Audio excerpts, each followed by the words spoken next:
Magandang araw po sa inyong lahat. Ang kwentong inyong mapapakinggan ay tungkol kay Cesar na bukod sa pagiging mananabas ng tubo ay isa ring mahusay na manunugis ng aswang sa kanilang baryo. Nagbago ang lahat nang patayin ng isang aswang ang asawa ni Cesar. Ang mapait na pangyayaring yun ang naging dahilan upang magpakalunod siya sa alak at maging perwisyo siya sa kanilang baryo.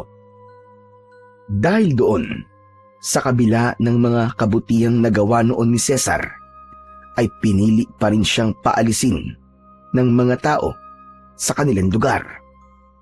Makakahanap pa kaya si Cesar ng lugar na tatanggap sa kanya?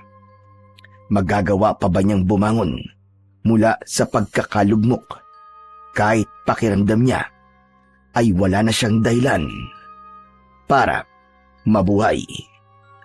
Ngunit bago po ang lahat, mga idol, huwag po nating kalimutang mag-subscribe at i-hit ang notification bell sa aking YouTube channel na The Voice Addict at sa mga kwento ni Apong Isaac para sa mas marami pang makapigil hiningang kwentong aswang at katatakutan mula sa mundo ng kababalaghan. Umpisahan na po natin ang kwento. Nakangiting nakapila sa hulihan ang 40 taong gulang na si Cesar sa mga sasahod para sa araw na yun. Nagtatrabaho siya bilang isang mananabas ng tubo na pagmamay-ari ng matalik niyang kaibigan na si Ernesto. Nang siya na ang nasa unahan, ay inabot ni Ernesto kay Cesar ang isang puting sobre. Pare, maraming salamat ha. Aba, bakit ka nagpapasalamat sa akin, pare? Pinagtrabahuan mo yan, Cesar. Kasi, kung wala ka, wala rin akong trabaho panigurado. Huwag mong isipin yon.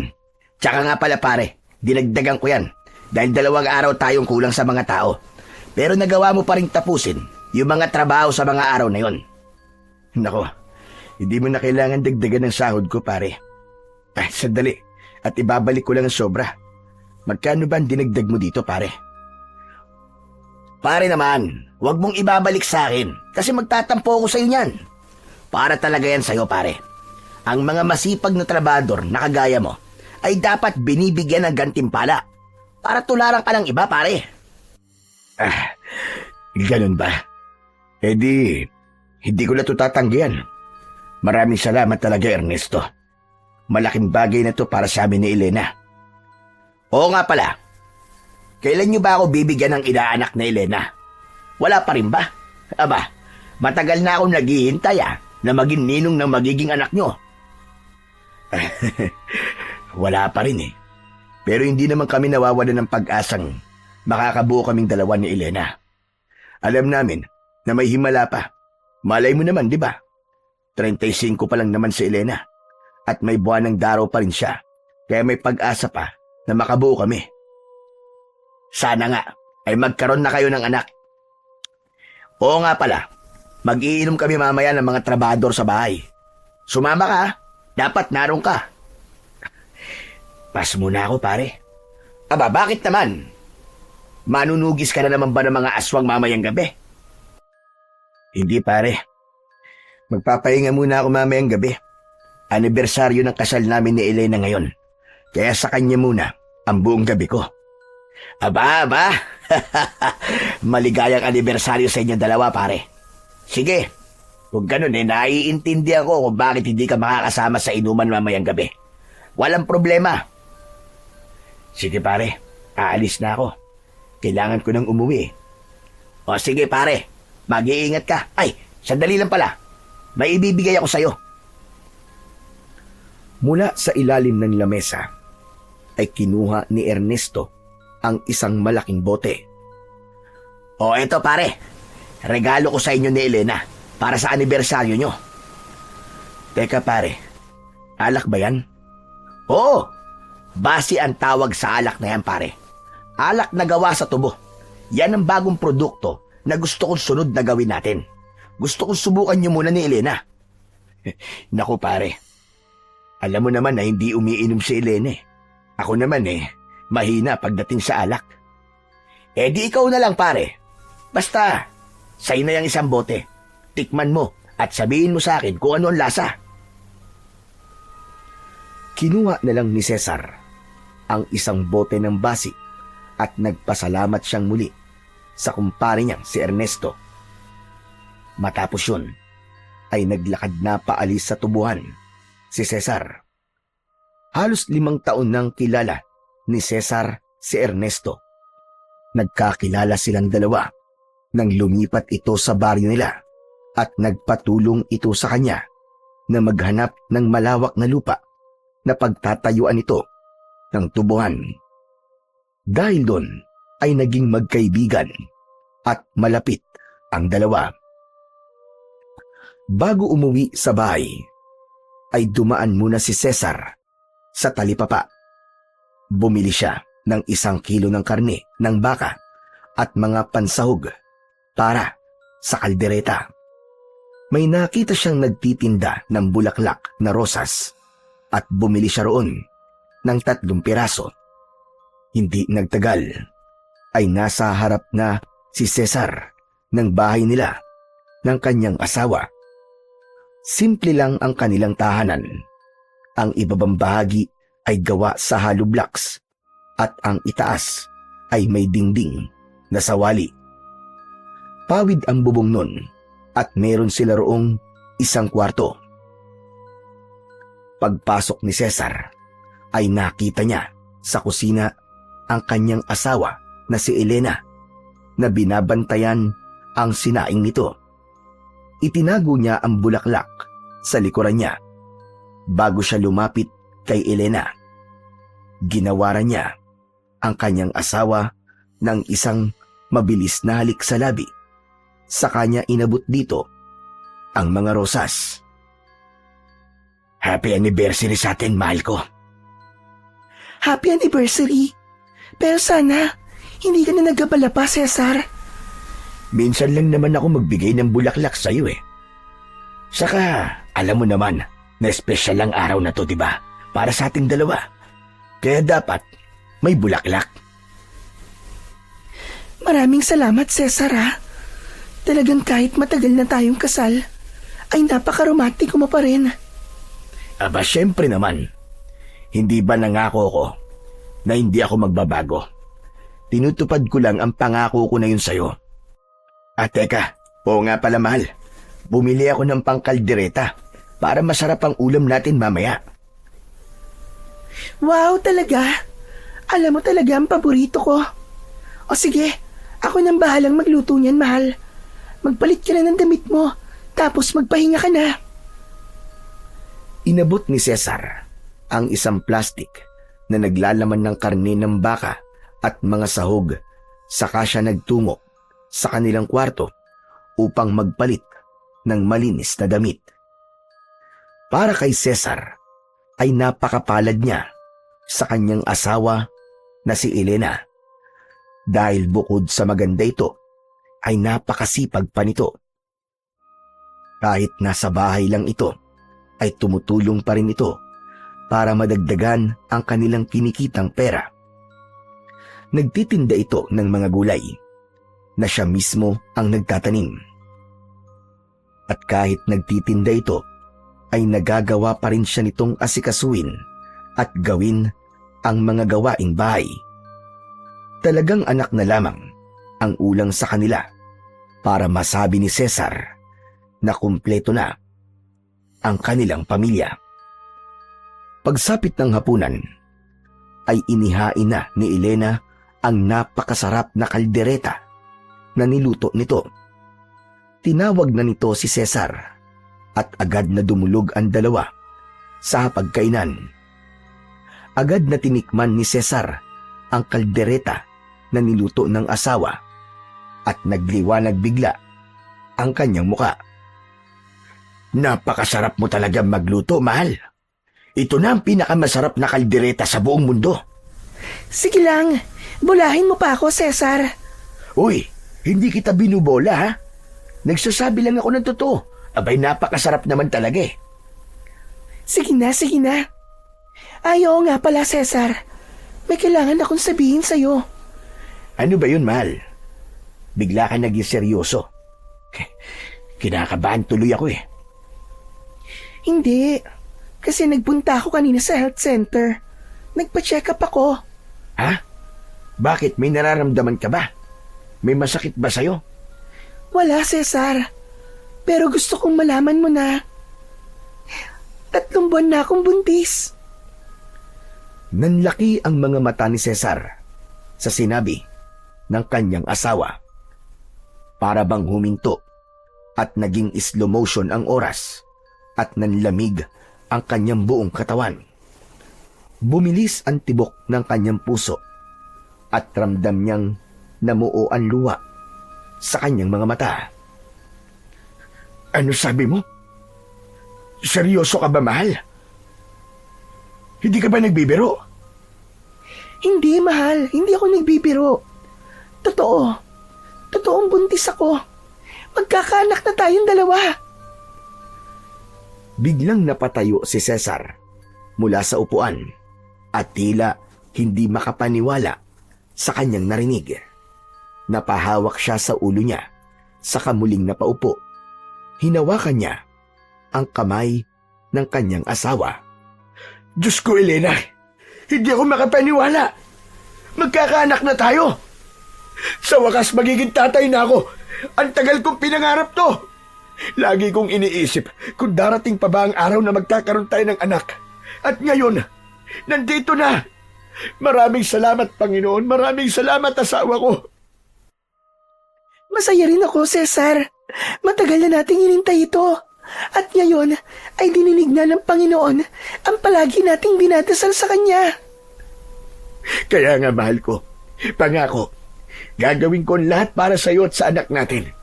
Lahat ng hirap, lahat ng trabaho kakayanin ko, kahit ano pa yan. Hindi ko kayo pababayaan, mahal ko. Mahal na mahal kita. Pero mahal, may isang bagay sana akong hihilingin sa'yo. Dahil magkakaroon na tayo ng anak, gusto ko sana na huminto ka na sa pakikipaglaban mo sa mga aswang. Ano? Pero bakit naman, mahal? Kapag itinigil ko yun, sino na magtatanggol sa mga tao dito sa baryo natin mula sa mga aswang? Alam mo naman na tanging ako lamang ang may lakas ng loob na makipaglaban sa kanila. Alam ko yun, mahal. Pero naisip ko kasi na masyadong delikado ang ginagawa mo, lalo na't mag-isa ka lang. Natatakot ako na baka may kung anong masamang mangyari sa'yo. Ayoko mawala ka dahil magkakaroon na tayo ng anak. Ayokong lalaki ang anak natin na wala ka sa tabi niya. Saka, nangangamba rin ako, mahal, na baka balikan ka ng mga aswang dahil sa ginagawa mong pagpatay sa lahi nila. Elena, mahal ko. Alam mong ang mga aswang na pinapatay ko ay yung nagdudulot lamang ng perwisyo sa ating baryo. Pero hayaan mo, pag-iisipan ko sinabi mo sa akin. Pero sana, maintindihan mong hindi madali para sa akin na magdesisyon kagad tungkol sa bagay na yan. Naiintindihan ko, mahal. Pero sana, ikonsidera mo ang kalagayan ko ngayon. Tanging-tango na lamang na may kasamang pagngiti ang isinagot ni Cesar sa kanyang asawa na si Elena. 20 anyos pa lang si Cesar nang magsanay siya sa pakikipaglaban sa mga aswang sa tulong ng kanyang ama na isang manunugis din ng mga aswang. Nang mamatay ang tatay niya, ay siya na ang pumalit sa ginagawa nito. At simula noon ay naging kilala si Cesar sa baryo nila bilang isang mahusay na tagapagtanggol laban sa mga aswang. Aminado si Cesar na mahirap para sa kanya ang bagay na hinihiling ni Elena. Mahirap na talikuran ang isang bagay na nakasanayan niya ng gawin, lalo na't nangako siya noon sa kanyang ama na ipagpapatuloy niya ang legasiya nito bilang isang manunugis. Ngunit hindi rin niya maaaring baliwalain si Elena. Alam niya na nag-aalala na ito sa kanya at sa magiging anak nila, kaya nais nitong huminto na siya sa pagtugis sa mga aswang. Kaya alam ni Cesar na mahihirapan siyang magdesisyon sa bagay na yun. Kinabukasan ay masayang nagsimulang magtrabaho sa taniman ng tubo si Cesar. Sumisipol pa siya habang hawak ang karit at nagtatabas ng mga tubo. Napahinto siya nang marinig niya ang boses ni Ernesto. Aba, mukhang ang saya mo ngayong umaga, pare ah. Mukhang naka-score ka kagabi kay misis ah. Sa bagay, anibersaryo nyo nga pala kahapon. Ang totoo niyan, pare, hindi yan ang dahilan kung bakit ako masaya. Pare, buntis na si Elena, 3 buwan na. Magiging tatay na ako, pare. Ano ka mo? Totoo ba yan? Aba, napakagandang balita nga niyan, pare. Sa wakas, magiging ninong na rin ako ng anak nyo ni Elena. Tama ka, pare. Kaya nga sobrang saya ko. Talagang kahit natagalan, ay dininig pa rin ng Diyos ang dasal naming mag-asawa. Sulit na sulit ang matagal naming paghihintay, pare. Kaya lang, pare, may problema. Problema? Ano pa bang magiging problema nyo? Buntis na nga ang asawa mo eh. Si Elena kasi, pare, gusto niyang huminto na ako sa pagtugi sa mga aswang. Kasi nag-aalala siya para sa buhay ko. Baka raw mapahamak ako sa ginagawa ko. Ayaw niya kasing lalaki ang anak namin nang wala ako. Nako, pare, mukhang problema nga yan para sa'yo. Ano palang desisyon mo tungkol sa bagay na yan? Ewan ko, pare. Sa ngayon, hindi pa ako nakakapagdesisyon. Napakahirap kasi na huminto ko sa pagiging manunugis. Kasi, alam mo naman dito sa baryo natin, di ba? Madalas ang pag-atake ng mga aswang dito. Hindi ko nga rin alam kung bakit paboritong puntahan ng mga aswang tong lugar natin. Alam mo, pare, liblib kasi ang baryong to. Kung sakaling sumalakay ang mga aswang, ay hindi agad tayo makakahingi ng tulong sa kinauukulan. Sa bagay, may punto ang sinabi mo. Pero kung ako sa'yo, susundin ko na lang ang gusto ng asawa mo, pare. Naiintindihan ko sa Elena kung bakit gusto niya na tumigil ka sa pagiging manunugis. Saka matagal ka na rin nakikipaglaban sa mga aswang, pare. Maiintindihan naman siguro ng mga tao kung sakaling hihinto ka na, lalo na ngayong magkakaroon ka na ng anak. O paano? Aalis na ako, pare. Marami pa akong dapat asikasuhin. Congrats pala sa inyong dalawa ni Elena, ha? Basta, huwag niyong kakalimutan, ha? Naninong ako ng anak niyo. Oo naman, pare. Hindi namin yung kakalimutan. Ikaw pa ba? Matapos yun, ay umalis na si Ernesto. Sandaling natigilan at napaisip si Cesar sa mga sinabi ni Ernesto. Hanggang sa sandaling yun, ay nagtatalo pa rin ang utak niya kung dapat na ba siyang huminto sa pagiging manunugis at mag-focus na lamang siya sa kanyang pamilya. Pagsapit ng hapon, pag-uwi ni Cesar sa kanilang bahay, ay naabutan niya si Elena na nagpuputol ng mga panggatong na kahoy gamit ang itak. Mabilis itong nilapitan ni Cesar at maingat niyang inagaw sa kanyang asawa ang itak. Mahal, pambihira ka, bakit naman ikaw pang gumagawa nito? Sana hinintay mo na lang ako, mahal. Hindi ba buntis ka? Baka mapano ang baby natin eh. OA ka naman sa pag-aalala, mahal. Kaya ko pa naman kasi hindi pa naman malaki ang tiyan ko eh. Kahit na pa, dapat ay magdoble ka na sa pag-iingat mo ngayon. Saka mahal, may sasabihin pala ako sa'yo. Napag-isipan ko na kasi yung sinabi mo sa akin kagabi. Kaya naman, nagdesisyon na akong huminto sa pakikipaglaban sa mga aswang. Talaga? Totoo ba ang sinasabi mo? Oo, mahal. Napagtanto ko kasi na dapat ikaw at ang magiging anak natin ang magiging prioridad ko. Tama ka. Hindi ko alam kung ano ang pwedeng mangyari sa akin kapag patuloy akong nakipaglaban sa mga aswang. Hindi ako sigurado kung palagi ba ako mananalo sa tuwing may makakaharap akong aswang. Gusto ko pang makitang lumaki ang anak natin, Elena. Kaya pinipili kong tumigil na sa pagiging manunugis. Mahal, hindi mo alam kung gaano mo ako pinasaya ngayon. Maraming salamat dahil nakinig ka sa akin.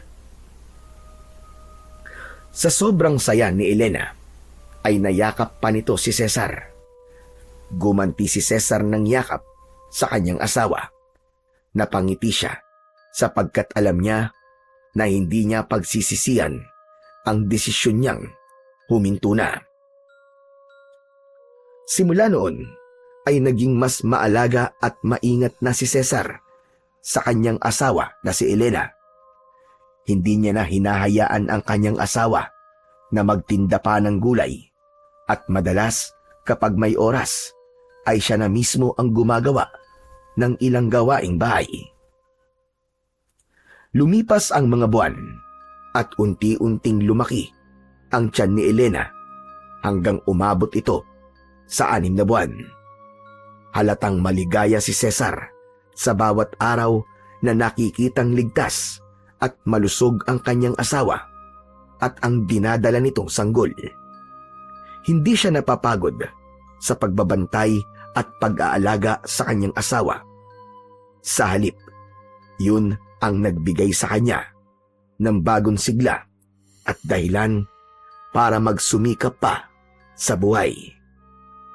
Kahit mahirap ang trabaho sa tubuan, ay palaging may ngiti sa kanyang muka dahil alam niya na nalalapit ng lumabas sa mundo ang bunga ng pagmamahala nila ni Elena. Isang gabi, katatapos lamang maghugas ni Cesar ng pinagkainan nila, habang si Elena naman ay inaayos na ang kanilang higaan. Maya-maya pa ay may kumatok sa pinto ng kanilang bahay. Si Cesar ang nagbukas ng pinto at nagulat siya nang makita sa labas ng bahay si Ernesto. May dala yung isang plastik at isang bote ng alak. O pare, mukhang magayaya ka ng inuman ha. Oo pare, karawan ko kasi ngayon eh. Nakalimutan mo na ba? Nako, oo nga pala no. Birthday mo nga pala ngayon. Aba pare, pasensya ka na at nakalimutan ko. Happy birthday pala pare. Cesar, sino nandyan? Oh, ikaw pala Ernesto. Pumasok ka. Ay hindi na, ipagpapaalam ko lang sana ang asawa mo. Aayain ko sanang mag-inom eh. Huwag ka mag-alala kasi dito lang naman kami sa labas ng bahay nyo. Tamang-tama at merong upuan at lamesa dito. Sige, wala namang problema. Pero makakapasok kaya yan si Cesar bukas sa tubuhan kung magiinom kayo ngayon? Makakapasok ako bukas, mahal. Saka isang bote lang naman ang dala ni Ernesto eh. Base ang laman nito, Elena. Hindi masyadong malakas ang tama nito. Alak to, nagawa sa tubo. Sige, sandalit maglalabas lang ako ng mga baso at pinggan. Umwesto na sina Cesar at Ernesto sa lamesa at upuan na nasa harap ng bahay. Maya-maya ay naglapag na ng pinggan at baso si Elena. Kapansin-pansin na nakatitig si Ernesto kay Elena. Teka, ilang buwan na pala ang tiyan mo? 6 na buwan na. Aba, tignan mo nga naman. 3 buwan na lang pala ang bibilangin nyo at manganganak ka na. Cesar, malapit ka na talagang maging tatay. Kaya nga pare, kinakabahan ako pero excited ako pare. Kaya doble ingat din talaga kami ngayon ni Elena. Hindi ko muna siya masyadong pinapagawa ng mga gawain dito sa bahay. Aba, dapat lang pare. Mukhang maselen din ang pagbubuntis ni Elena dahil unang anak niyo yan. Hindi nagtagal ay sinimulan na ni Cesar at Ernesto ang pag-iinom ng alak, habang si Elena ay nagtungo na sa kwarto para matulog. Aba, masarap pala itong alak na basi pare. Hindi ako mahilig uminom, pero mukhang magugustuhan ko to ah. Sabi ko na ba sa'yo pare, masarap talaga yan. Kasi gawa sa tubo yan eh. Ah, oo nga pala pare. Ano na pala desisyon mo dun sa request sa'yo ni Elena? Titigil ka na ba sa pagiging manunugis ng mga aswang pare? Oo pare. Naisip ko na dapat ay ang pamilya ko na ang prioridad ko ngayon. Kasi magkakaroon na kami ng anak ni Elena. Nakausap ko na rin si Kapitan. Nalungkot siya, pero ang sabi niya ay wala naman siyang magagawa sa desisyon ko. Tama yan pare. Sumasang-ayon ako sa desisyon mo na yan. Nagpatuloy ang pag-iinom nina Cesar at Ernesto hanggang sa naubos na nila ang isang bote ng alak. Doon na sila huminto. Labis na ang pagkahilo ni Cesar dahil sa sobrang pagkalasing. Hindi kasi siya sanay uminom ng alak, kaya kahit isang bote lang ay lasing na siya. O paano pare? Uwi na ako ah. Maraming salamat at sinamahan mo ako sa pag-celebrate ng birthday ko. Walang anuman pare. Happy birthday ulit. Mag-iingat ka at baka may makasalubong kang aswang. Sus! Hindi ako natatakot sa aswang pare. Sila ang dapat matakot sa akin. Tatagpasin ko mga leeg nila. Sige na pare. Papasok na ako sa loob at talaga nahihilo na ako. May pasok pa ako bukas sa tubuan pare. Nang umalis na si Ernesto, ay sakalang pumasok sa loob ng bahay si Cesar. Nagising si Elena nang humiga siya sa tabi nito. Diyos ko, anong oras na? Bakit ngayon lang kayo natapos mag-inom? Madaling araw na yata ah. Hayaan mo na mahal.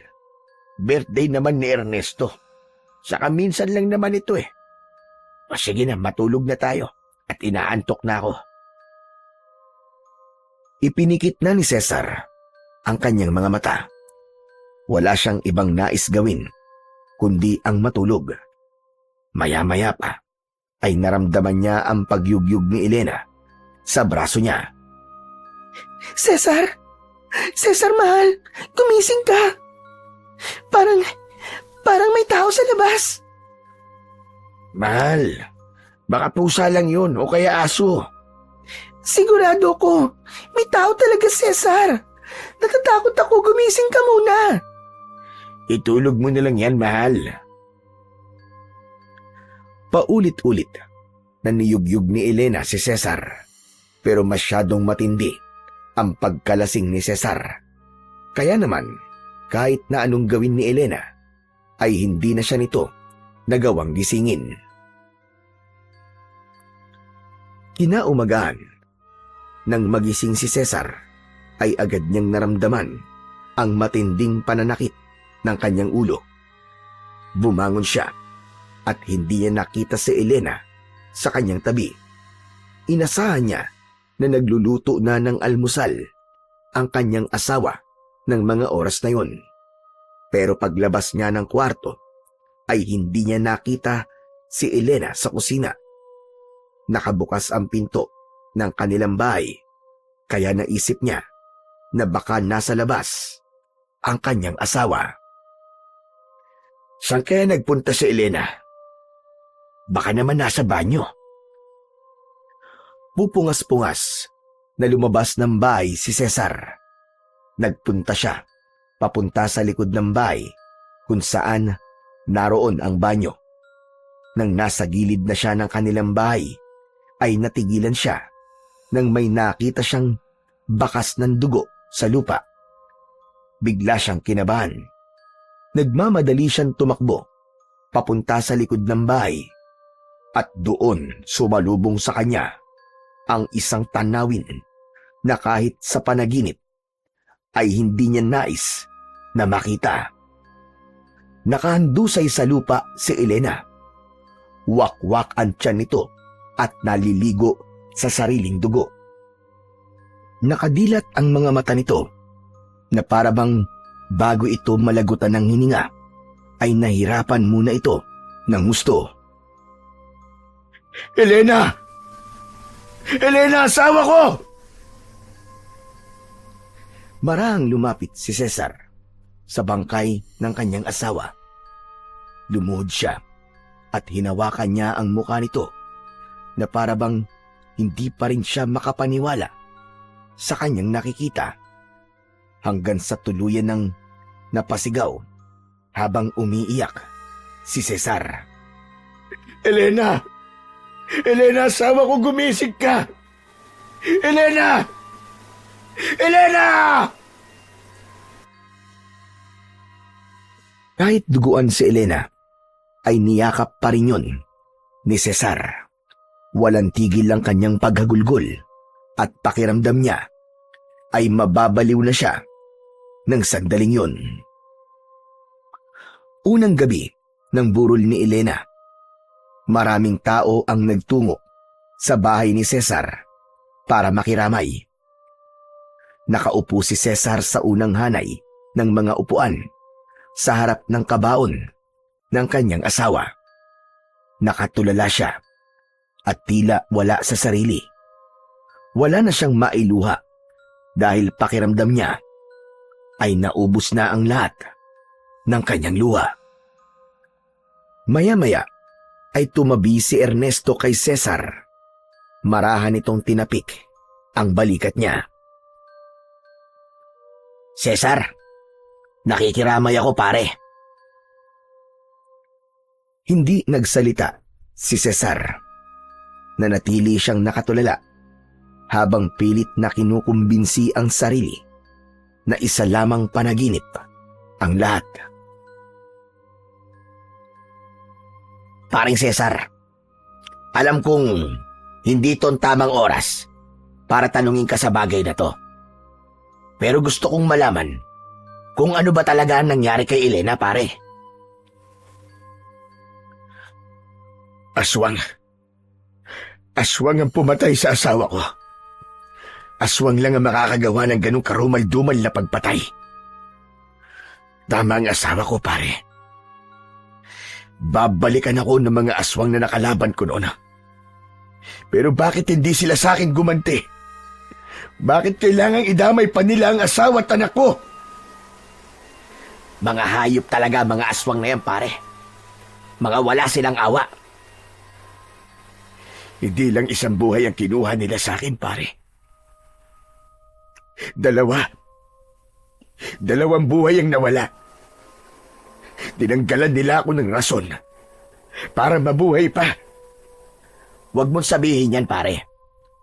Alam ko na sa sandaling ito ay napakasakit pa ng nangyari. At pakiramdam mo ay wala ka ng ganang mabuhay. Pero pare, magpatuloy ka sa buhay. Hindi pa ito ang katapusan ng mundo. Marami pang magagandang bagay ang pwedeng mangyari sa'yo. Nasasabi mo lamang yan, Ernesto. Dahil hindi sa ito nangyari. Palibasa wala kang asawa at anak. Kaya hindi mo ako naiintindihan. Sandali lang pare, hindi mo ako kaaway. Nagpapayo lang ako sa'yo. Pues, wala kang karapatang magsalita sa bagay na hindi mo pa nararanasan. Hindi ko kailangan ng payo mo, pare. Sa kasalanan mo kung bakit napatay ng aswang ang asawa ko. Kung di mo ko inayang mag-inom ng gabing yon, hindi sana ako nakatulog ng gusto. Naipagtanggol ko sana si Elena. Natigilan at nagulat si Ernesto sa pagsigaw na yon ni Cesar. Tila napahiya pa ito dahil maraming mga tao ang nakarinig sa sinabi ni Cesar. Walang imik na tumayo si Ernesto at umalis yun habang nakayuko. Alam ni Cesar na mali ang kanyang ginawa, pero hindi niya na hinabol ang kanyang kaibigan para humingi ng paumanhin. Lugmok siya sa pagluluksa ng sandaling yun at walang kahit na anong salita ang kayang magpagaan ng kanyang dinadala. Matapos mailibing si Elena, ay tuluyang bumagsak ang mundo ni Cesar. Araw-araw siyang dumadaan sa tindahan ng alak at doon niya inuubos ang perang kinikita niya mula sa tubuan. Sa halip na ipunin para sa mga gastusin sa bahay, ay alak ang kanyang pinaglalaanan ng kanyang pera. Nagkaroon na rin ng lamat ang pagkakaibigan nina Cesar at Ernesto dahil sa ginawang pagbulyaw noon ni Cesar kay Ernesto. Hindi na sila nag-usap at nagpansinan. Gabi-gabi ay nakaupo si Cesar sa harap ng kanilang bahay habang umiinom at umiiyak. Madalas niyang kausap ang bote ng alak na parabang yun na lang ang tanging nakakaintindi sa kanya. Patuloy niyang naramdaman na wala na siyang dahilan para mabuhay pa dahil hindi niya na makakasama ang kanyang asawa at anak. Isang umaga, habang abala si Cesar sa paggapas ng mga tubo, ay isang katrabaho niya ang lumapit sa kanya. Anito ay nais siyang kausapin ni Ernesto. Huminto muna siya sa kanyang ginagawa at pinuntahan niya si Ernesto na nasa mahabang upuan sa ilalim ng isang puno ng mangga. Pinatawag mo raw ako? Oo. Ayoko na magpaligoy-ligoy pa. Pero kinalulungkot kong sabihin na huling araw mo na to sa pagtatrabaho sa aking tubuan. Anong ibig mo sabihin? Sinisisante na kita, Cesar. Mamaya, bago ka umuwi ay kunin mo na sa akin ang huling sahod mo. Sandali, Ernesto. Bakit mo naman ako tatanggalin dito? Dahil ba sa nasigawan kita? Hindi dahil doon.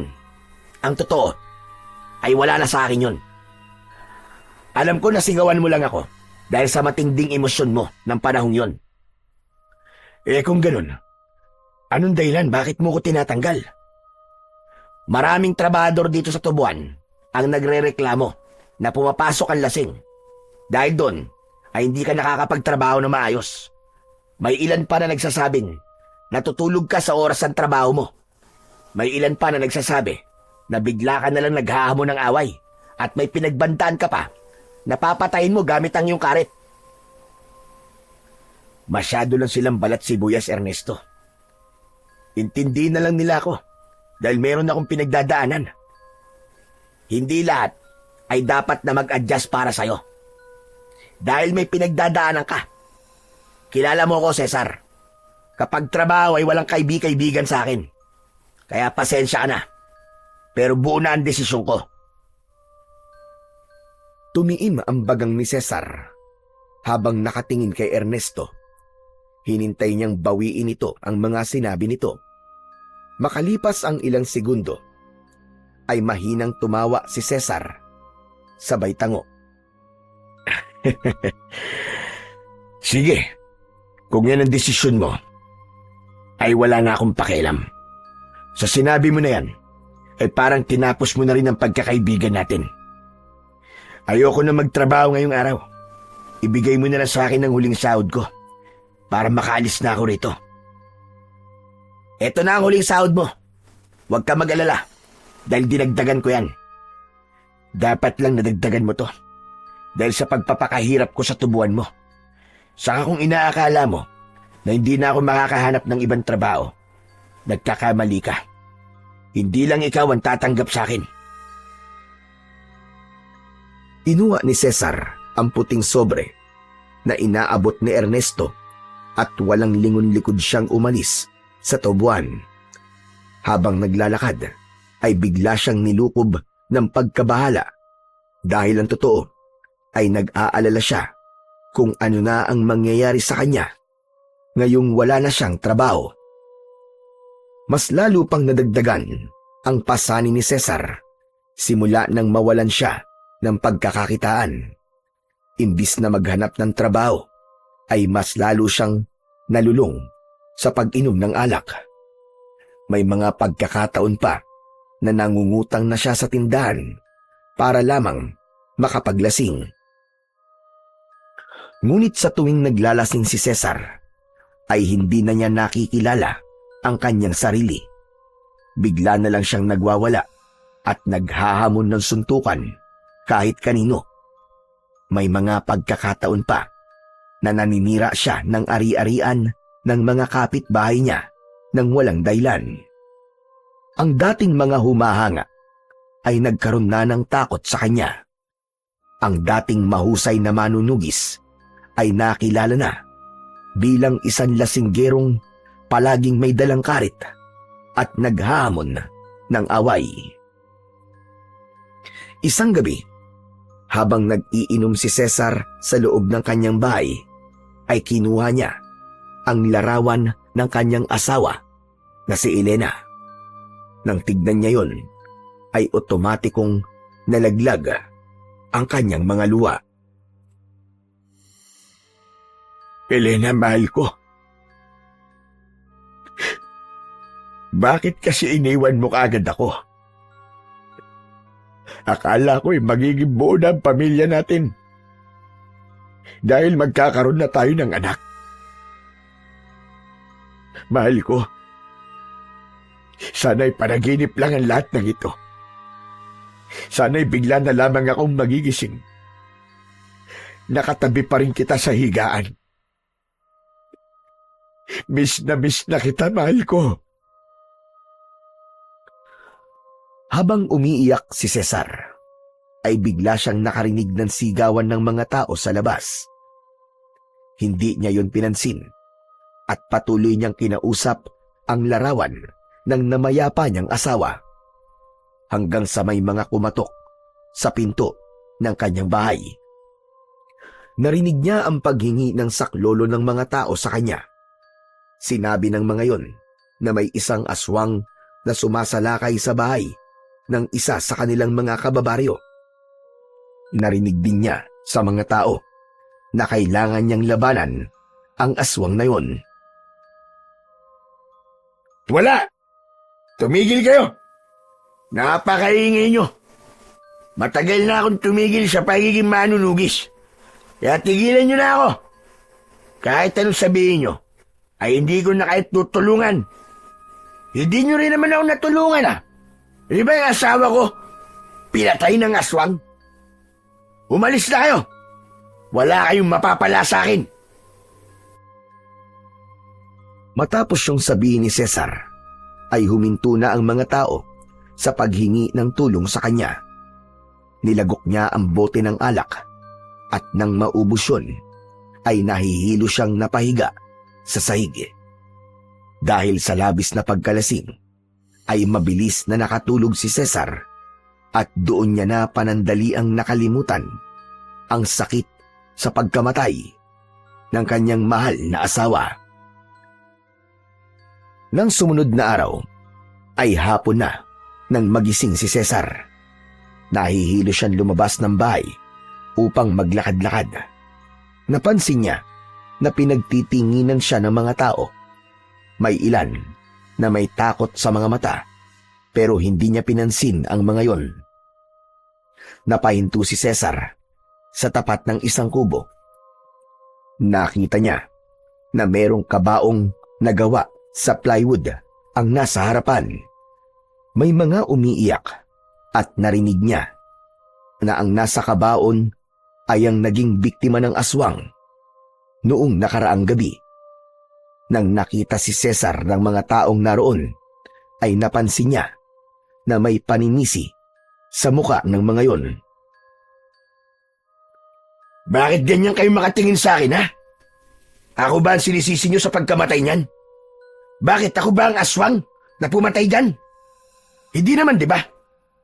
Yung aswang ang sisihin nyo. Huwag ako. Saka sisihin nyo rin ang sarili nyo.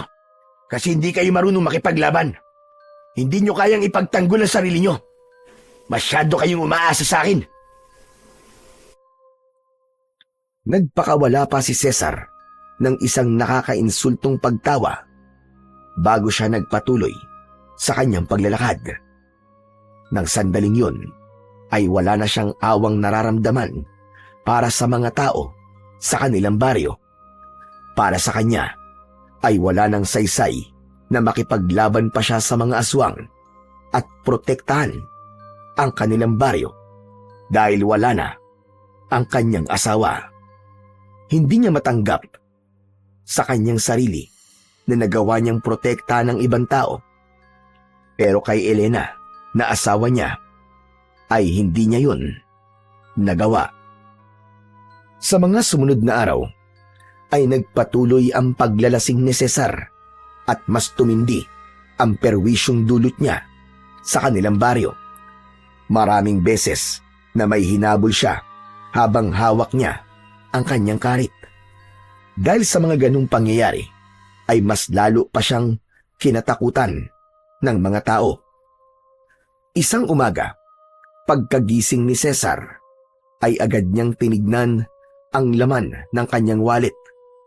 Napamura siya dahil kahit piso ay wala na siya. Anak ng putsa, oh. Paano pa ako nito makakabili ng alak? Ayaw naman na akong pautangin ni Aling Maming sa tindahan niya. Buwisit na Maming na yun. Walang utang na loob. Parang hindi ko siya nun iniligtas nang pasukin ng aswang ang bahay niya. Lumabas na lang si Cesar at naupo sa upuan sa harapan ng kanyang bahay. Tumingin siya sa kawalan at tila wala sa sarili na tumawa ng mahina.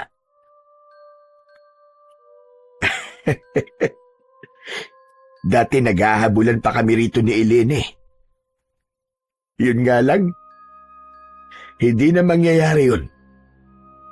Kasi iniwanan niya na ako. Sa gitna ng pagmumuni-muni ni Cesar, ay hindi niya inasahan ang pagdating ni Ernesto. Seryoso ang mukha nito. Tumayo si Ernesto sa harapan niya. Anong ginagawa mo rito? Hindi ba tapos na ang pagkakaibigan nating dalawa? Ayoko nang makita yung pagmumukha mo kahit kailan. Hindi ako nagpunta rito bilang kaibigan mo, Cesar. Bilang ano? Bilang kaaway ba? Sandali, tintayin mo ako rito. Kukunin ko lang ang karit ko. Tatayo na sana si Cesar nang hawakan ni Ernesto ang braso niya. Marahas na pumiksi si Cesar. Ano ba? Huwag mo akong hinahawakan. Wala ako rito para makipag-away sa'yo, Cesar. Nandito ako bilang normal na kababayan mo. Alam ko na. Natatakot kang makipaglaban sa akin, no? Sa bagay, ano bang alam mo sa pakikipaglaban? Di ba? Ang alam mo lang namang gawin ay umupo at mag-utos sa mga trabador mo. Pwede ba, Cesar? Manahimik ka muna. Talaga bang wala ka ng utak at puro bibig at angas na lang ang pinapairal mo? Napigilan si Cesar sa pagsigaw na yon ni Ernesto. Sa tagal nilang magkakilala, ay noon lamang niya nakitang nagalit si Ernesto dahil kilala niya ito bilang isang mahinahong tao. Nandito ako dahil nakiusap sa akin si Kapitan. Nakausapin ka tungkol sa isang bagay na napagkasunduan na ng karamihan sa mga tao dito sa baryo natin. Kahapon ay nagkaroon ng pagpupulong sa barangay tungkol sa mga hindi magagandang bagay na ginagawa mo rito sa baryo. Ganun ba ako kaimportante sa inyo? Para magpulong pa kayo para sa akin? At ano namang pinagpulungan nyo? Marami na sa kanilang nababahala sa kinikilos mo, Cesar. Marami nang natatakot sa'yo at itinuturing ka nilang malaking banta sa buhay ng mga tao. Ang dami mong ginagawang hindi maganda, lalo na kapag nakakainom ka. Nanghahamon ka ng away kung kani-kanino at nanghahabol ka habang may dala kang karet. Pwede ba wag ka na magpaligoy-ligoy? Ang dami mo pa sinasabi. Ano ba talaga na pag-usapan nyo sa pagpupulong? Sabihin mo na. Marami ang bumoto na paalisin ka na rito sa baryo natin, Cesar. Gaya ng sinabi ko, ay isa ka ng malaking banta sa kaligtasan ng lahat. Isa pa, nung may inatake ng aswang, ay wala ka raw ginawa. Eh di lumabas din ang totoo. Pinapalayas niyo ako kasi wala na akong silbi sa inyo. Hindi niyo na ako mapapakinabangan. Ano bang inaasahan niyo, ha? Na makikipaglaban kagad ako sa mga aswang habang nagluluksa ako sa pagkamatay ng asawa at anak ko? Ano ba tingin niyo sa akin? Robot? Huwag mo akong isinasama sa kanila dahil ang totoo ay pinaglaban kita. Sinabi ko sa kanila na intindihin ka nila dahil may mabigat kang pinagdadaanan. Pero wala na akong magagawa dahil mas maraming may gusto na umalis ka na rito. Matapos ng napakahabang panahon na ipinagtanggol at pinotektahan ko kayo mula sa mga aswang, ay ganito pa pala ang gagawin niyo sa akin. Mga walang utang na loob. Ikinalulungkot ko, pero buo na ang desisyon ng mga tao, Cesar. Ang sabi ni Kapitan ay sabihin ko to sa'yo dahil dati tayong magkaibigan. At kapag hindi ka raw agad umalis, ay magpapatulong na sila sa mga pulis para palayasin ka.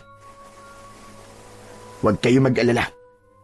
Hindi nyo na kailangan tumawag pa ng pulis dahil aalis na kagad ako rito.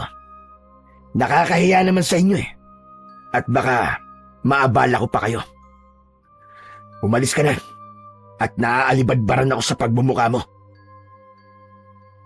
Sana, kung saan ka man mapupunta, ay mahanap mo ang kapayapaan na iyong hinahanap, pare. Mag-iingat ka. Plastic. Alam ko na tuwan-tuwa ka sa nangyayari sa buhay ko ngayon. Ito naman talaga ang gusto mo, di ba? Ang bumagsak ako. Hindi na hinintay ni Cesar na magsalita si Ernesto at pumasok na siya sa kanyang bahay. Pabalibag niyang isinarado ang pinto upang mas maramdaman ni Ernesto ang galit na kanyang nararamdaman. Mga walang utang na loob! Matapos kong ibuwis ang buhay ko para lamang mailigtas kayo, ay ganito pa ang gagawin niyo sa akin. Tignan natin kung hindi kayo magsisi kapag nawala ako rito. Sana'y gabi-gabi kayong salakayin ng mga aswang. At kapag nangyari yun, sigurado ko na maiisip niyo ako. Kinuha ni Cesar ang kanyang lumang bag. Inilagay niya roon ang kanyang ilang damit at hindi niya nakalimutang isama ang kanyang karit. Hindi niya maaaring iwanan ang karit na yun dahil napakahalaga nun para sa kanya. Hindi niya lang yun ginamit sa tubuan para magtabas, kundi maging sa pakikipaglaban sa mga aswang. Matapos mag-empake ng mga gamit, ay lumabas na si Cesar sa kanyang bahay. Sandali siyang huminto upang tignan para sa huling pagkakataon ang bahay na naitayo niya dahil sa kanyang sipag at pagtsatsaga. May bumalot na lungkot sa kanya. Mahirap para sa kanya na iwanan ang bahay na yon dahil naroon ang masasayang alaala nila ni Elena. Doon sila nagsimulang mangarap at saksi ang bawat sulok ng bahay na yon sa kanilang pagmamahalan. Ngunit wala nang magagawa si Cesar kundi ang lisanin ang kanyang bahay dahil ayaw niyang ipagsiksikan ng kanyang sarili sa isang lugar na ayaw sa kanya ng mga taong nakatira. Nagsimula ng maglakad si Cesar palabas ng kanilang baryo. Nakita niya ang tingin ng mga tao sa kanya na parabang napakasaya ng mga yon na makitang aalis na siya. Naglakad ng naglakad si Cesar nang walang tiyak na patutunguhan. Inabot na siya ng gabi at natulog na lang siya sa ilalim ng isang puno. Pagsapit ng umaga ay muli siyang naglakad. Gutom na ako. Ang hirap talaga kapag walang pera. Bahala na. Kung mamamatay ako kakalakad, ay mas mabuti pa nga. Para magkasama na kaming muli ni Elena sa kabilang buhay. Patuloy na naglakad si Cesar kahit nahihilo na siya sa labis na gutom at uhaw. Nakarating na siya sa kalsada at isang maliit na truck na may kargang mga gulay ang nakita niyang paparating. Agad niya yung hinarang at nagpreno naman yun. Mula sa tabi ng driver seat ay dumungaw ang isang matandang lalaki na galit na galit. Hoy! Kung magpapakamatay ka, ay wag mo kong idamay! Umalis ka nga dyan! Pasensya na po, Tatang. Pero makikiusap po sana ako sa inyo na baka pwede akong makisakay. Hindi ako nagpapasakay nang hindi ko kilala. Mamaya ay magnanakaw ka pa eh. Hindi po ako masamang tao, Tatang. Kanina pa po kasi ako naglalakad at wala akong mapupuntahan. Kaya parang awa niyo na po. Pasakayin niyo na po ako.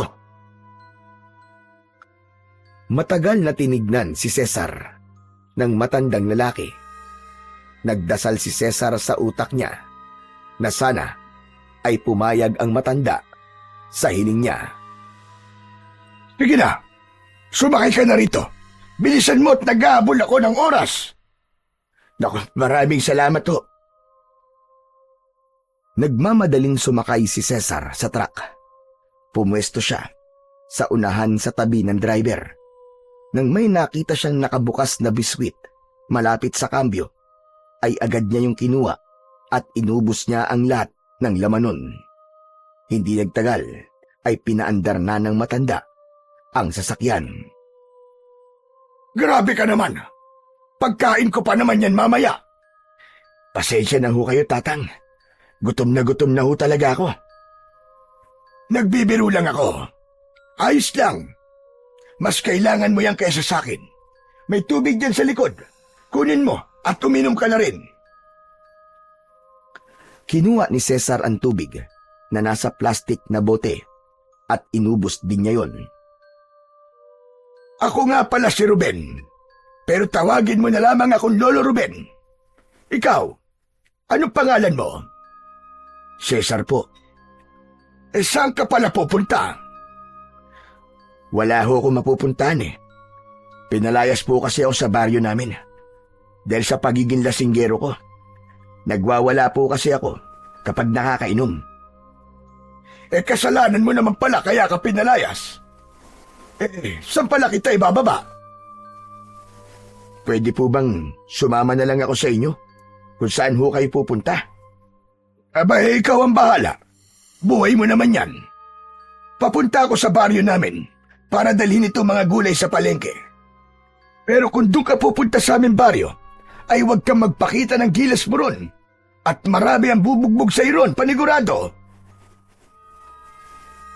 Hindi na muna nagsalita si Cesar at itinuon niya ang kanyang mata sa dinadaanan nila. Hindi pa rin siya makapaniwala na darating ang panahon na aalis siya sa baryo nila. Pero naisip niya na baka yun ang tamang bagay na kailangan niyang gawin upang makapagsimula siya ng panibagong buhay at para makalimutan niya ang mapait niyang nakaraan. Makalipas ang halos 1 oras, ay huminto na ang truck sa harapan ng isang maliit na palengke. Hanggang dito na lang kita madadala. Kailangan ko nang ibaba ang mga gulay na nasa likod ng aking truck. Wala hong problema. Maraming salamat po kasi pinasakay niyo po ako sa inyong truck, Lolo Ruben. Tutulungan ko na po pala kayo sa pagbababa ng mga gulay para makabawi po ako sa pagtulong niyo sa akin. Nako, hindi na kailangan. Huwag mo nang agawan ng trabaho ang mga kargador dito sa palengke.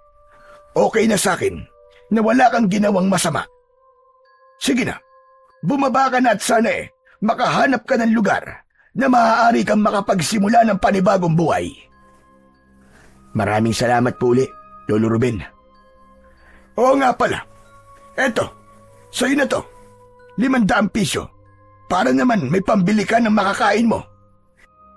Nako, sobra na po yata yan. Pero hindi ko na po tatanggihan yan kasi walang-wala po talaga akong pera eh. Maraming salamat po talaga.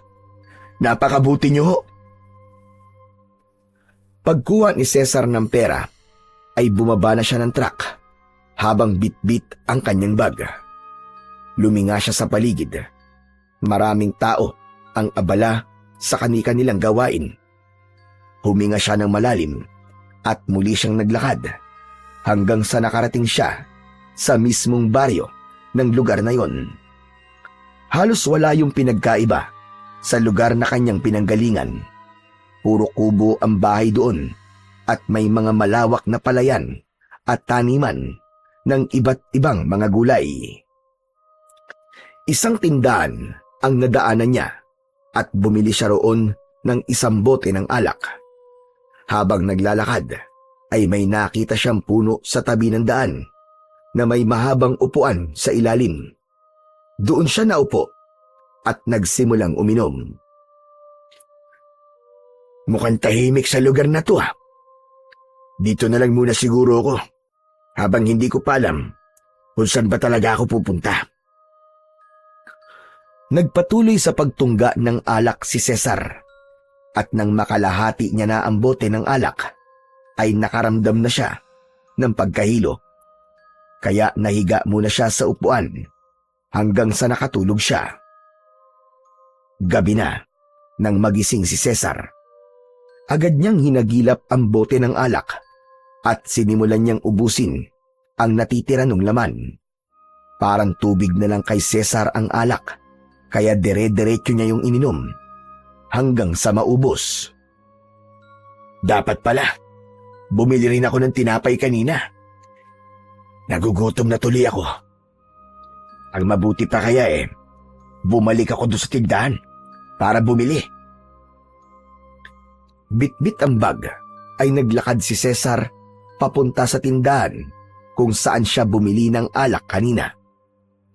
Pero pagdating niya roon ay sarado na yon. Ay nako, kapag minamalas ka nga naman oo. Ang aga naman nila magsarado. Saka, bakit ba wala na kagad tao sa paligid? Halos 9:00 pa lang yata ng gabi May curfew ba rito? Naglakad pa rin si Cesar at umasa siya na may makikita pa siyang bukas na tindahan sa oras na yon. Ngunit napahinto siya nang maramdaman niya ang pagpatak ng ulan. Tumingala siya at doon niya nalaman na nagsisimula ng umulan. Ano pa bang kamalasan ang aabutin ko sa baryong ito? Pambihira oo. Hanggang sa may narinig siyang kaluskos mula sa gilid ng daan. Nung una ay inisip niyang hayop lamang yun. Pero nang makarinig siya ng mabigat na yabag, ay doon na siya naging alerto. Tumingin siya sa matataas na talahib sa tabi ng daan. Sino nandyan? Magpakita ka sa akin! Walang sumagot kay Cesar, kaya muli siyang naglakad. Naramdaman niya na may matang nakatingin sa kanya at sinusundan ang bawat galaw niya. Hanggang sa nagulantang siya nang may bigla na lamang sumulpot na aswang sa kanyang harapan. Nagngangalit ang matutulis nitong mga ngipin habang nanlilisik ang mapupulang mga mata. Anak ng putya oh! Hanggang dito ba naman ay sinusundan ako ng aswang? Nawala ang pagkalasing ni Cesar. Binuksan niya ang kanyang bag at mula roon ay kinuha niya ang isang matalim na karit. Halika, lumapit ka na rito. Akala mo ba'y natatakot ako sa'yo? Nagkakamali ka ng gustong biktimahin. Hindi mo ko kaya. Mabilis na sumugod ang aswang. Nakangangayon na para bang sinasadyang ipakita pa ang matutulis nitong mga pangil upang masindak si Cesar. Iwinasiwas ni Cesar ang karit at muntik ng tamaan ang leeg ng halimaw. Ngunit Nakailag ito. Sinubukang kalmutin ng aswang si Cesar, pero iniharang niya ang kanyang bag. Pero mabilis na gumalaw ang isa pang kamay ng aswang at bumaon ang mga kuko nito sa kanyang braso. Mautak kang aswang ka, ha? Pero hindi ka pa rin mananalo sa akin. Hindi ikaw ang aswang na magpapatumba sa akin. Hindi mo ko kilala. Nagpatuloy ang pakikipaglaban ni Cesar sa naturang aswang. Malakas na itinulak ng aswang si Cesar at bumagsak siya sa basan lupa. Mabilis na sumunggab ang aswang, ngunit bago pa nito masakmal si Cesar, ay malakas niyang iwinasiwas ang karit sa leeg ng aswang. Tumilapon ang pugot na ulo ng aswang sa lupa, kasunod ng pagbagsak ng katawan nito. Nakangiwing tumayo si Cesar habang nakatingin sa walang buhay na katawan ng aswang. Diablong buang ka. Ano ka ngayon, ha? Sinabi ko na sa'yo eh. Hindi mo ko kaya. Napahinto si Cesar sa pagtawa nang mapansin niyang may mga taong nakadungaw sa bintana ng mga bahay. Bakas ang gulat at pagkamangha sa mukha ng mga yun habang nakatingin sa kanya. Nagulat si Cesar nang lumapit sa kanya si Lolo Ruben. Gaya ng iba, ay gulat na gulat din ang matandang lalaki. Cesar, may sugat ka. Halika sa bahay ko para magamot ko yan. Hindi na tumanggi si Cesar sa alok ng matandang lalaki at sumama siya rito. Pumasok sila sa isang maliit na kubo. Naupo si Cesar sa kawayang saig habang inihahanda naman ni Lolo Ruben ang mga gagamitin nito para sa paggamot sa kanyang sugat. Hindi nagtagal ay sinimulan na ni Lolo Ruben na linisin ang sugat sa braso ni Cesar. Lolo Ruben, meron ho palang aswang dito sa baryo nyo. Oo, ang totoo ay matagal na namin problema ang aswang na yon. Kaya kung mapapansin mo, wala ka nang makikitang tao sa labas kapag ganitong oras. Ilang taon na siyang sumasalakay dito. Hindi lang mga hayop ang binibiktima niya, kundi mga tao rin. Oo nga pala, malalim ang sugat mo, kaya konting tiis lang. Magiging masakit itong paglilinis ko sa sugat mo. Ayos lang ho. Sanay na po ako sa sugat mula sa mga aswang. Anong sabi mo? Aba, bakit sanay ka na sa ganun? Sino ka ba talaga, Cesar? At bakit tila sanay na sanay kang makipaglaban sa mga aswang? Ang totoo ho niyan, Lolo Ruben, ay isa po talaga akong manunugis ng aswang sa baryo namin. Manunugis po ang tatay ko, at siya po nagsanay sa akin. Paborito pong salakayin ng mga aswang ang lugar namin. Kaya ako po ang inaasahan ng mga tao roon na makipaglaban sa mga aswang. Kaya naman pala sisiw na sisiw lang sa'yo ang aswang na nandito sa aming baryo. Napakadali mo siyang napatay. Kahanga-hanga. Maraming salamat sa'yo dahil tinapos mo na ang matagal na naming problema. Hindi mo alam kung gaano kami kasaya sa ginawa mong yon. Wala pong anuman, Lolo Ruben. Pero ang sabi mo sa akin kanina ay pinalayas ka sa baryo nyo. Bakit naman nila gagawin gayong ikaw pala ang kanilang tagapagtanggol? Sa tingin ko ay hindi lang dahil sa lasinggero ka, kaya kanila pinaalis. Mahabang istorya po, Lolo Ruben eh. Saka, hindi pa po ako handa para magkwento tungkol sa bagay na yan. Naiintindihan ko. Pero dahil wala kang matutuluyan, ay maaari ka munang manatili rito sa aking bahay. Talaga ho? Patutuloyin niyo po ako rito? Oo naman. Pwede ka manatili rito kahit kailan mo gusto. Yan na lang ang maibibigay kong kapalit sa ginawa mong pagtulong sa aming lahat. Pagpasensyaan mo na nga lang at maliit itong aking bahay. Ayos lang ho yun. Maraming salamat po talaga, Lolo Ruben. Napakalaking tulong po nito para sa akin. Lalo na't wala talaga ako mapupuntahan. Maraming salamat po talaga. Matapos malinisan ni Lolo Ruben ang sugat ni Cesar, ay may inilagay itong gamot doon. Kumuha ito ng malinis na tela at yun ang ginamit nitong benda. Maya-maya pa ay nahiga na sina Cesar at Lolo Ruben sa nakalatag na banig sa sahig. Kahit paano ay masaya si Cesar dahil may matutuluyan na siya at hindi niya na kailangang matulog sa kung saan-saan. Kinabukasan, nagising si Cesar na wala na si Lolo Ruben sa tabi niya.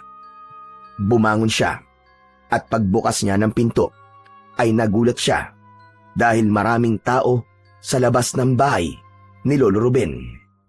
Nang pumasok ang matanda, ay may pagtataka niya itong tinignan. Lolo Ruben, ano po nangyayari? Bakit ang dami pong tao sa labas ng bahay niyo? Bakit parang kinakabahan ka? Huwag kang matakot dahil nandito sila para magpasalamat sa iyo. Masaya lang sila dahil napatay na ang aswang dito sa aming baryo. Sige na, harapin mo silang lahat. Pero Lolo Ruben, nahihiya po ako sa kanila eh. Ano ka ba? Wala kang dapat na ikahiya, Cesar. Isang kabayanihan ang ginawa mo, kaya dapat ay ipagmalaki mo yun. Sige na, magpakita ka na sa kanila at wala silang gagawin sa iyo, kundi ang magpasalamat. Nahihiyaman at naguguluhan ay sinunod na lang ni Cesar ang sinabi ni Lolo Ruben. Lumabas siya at hinarap niya ang mga tao na nasa labas. Labis ang kasiyahan niya nang sabay-sabay na nagpasalamat ang mga tao sa kanya. May mga umiiyak pa at nagsabi na sa wakas ay nabigyan na ng hustisya ang pagkamatay ng mahal nila sa buhay na pinatay ng aswang na nakalaban ni Cesar nung nakaraang gabi. Halos maluwa si Cesar sa labis na kasiyahan dahil noon lang ulit siya nakaranas ng ganoong katinding pasasalamat mula sa mga taong kanyang natulungan. Nang umalis na ang mga tao, ay magaan ang pakiramdam na bumalik si Cesar sa loob ng bahay ni Lolo Ruben. Masaya siyang sinalubong ni Lolo Ruben at bakas sa mukha nito na labis siya nitong ipinagmamalaki. Inaya na siya nitong mag-almusal. Merong nakahain na nilagang kamote at mainit na kape sa lamesa. Grabe ho ang mga tao rito sa baryo niyo, Lolo. Nakakaiyak po ang pagpapasalamat nila sa akin. Sobrang saya nila kasi wala na ang aswang na kinakatakutan nila.